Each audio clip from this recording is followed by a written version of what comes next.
Pencapaian target MDGs 4 dan 5 ditandai dengan peningkatan anggaran kesehatan dari tahun ke tahun. Peningkatan anggaran kesehatan ini termasuk untuk sektor kesehatan. Namun kenyataannya, peningkatan anggaran kesehatan sektor ibu dan anak masih mengalami sumbatan dan hambatan pada saat implementasi di lapangan. Hambatan ini tentu saja dapat menyebabkan kegagalan implementasi program-program kesehatan ibu dan anak di masa mendatang. Menurut Peraturan Pemerintah Nomor 7 Tahun 2008, penanggung jawab dana dekonsentrasi hanya sampai di tingkat provinsi. Hal ini membawa resiko tidak terserapnya dana karena ruang lingkup terbatas dalam penggunaan.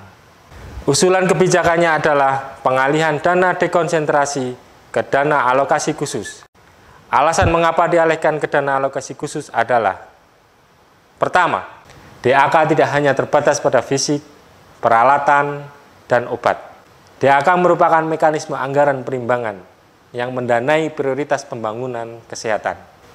Kedua, DAK diberikan kepada daerah dengan pertimbangan kemampuan fiskal.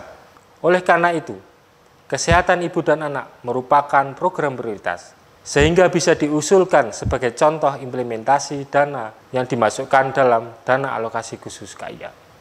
Ketiga, DAK ditentukan oleh Kementerian Kesehatan, bukan oleh Kementerian Keuangan. Sesuai pasal 52 menjelaskan bahwa Kementerian Teknis dapat mengusulkan kegiatan khusus yang akan didanai oleh DAK. Keempat, DAK dapat digunakan untuk mendanai intervensi-intervensi yang dijelaskan dalam jurnal publikasi, seperti jurnal Lancet.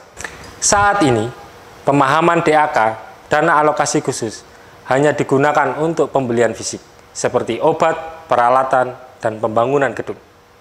Namun sebenarnya, bisa digunakan untuk skala yang lebih luas, seperti yang tertulis dalam pasal 60 dan pasal 61 Peraturan Pemerintah Nomor 7 Tahun 2008. Contoh kegiatan yang dapat didanai oleh DAK seperti pembelian bahan habis pakai, penyuluhan kesehatan, atau kontrak pihak ketiga untuk melakukan program besar seperti imunisasi, penyemprotan nyamuk, sosialisasi penyakit menular dan tidak menular, dan lain-lain.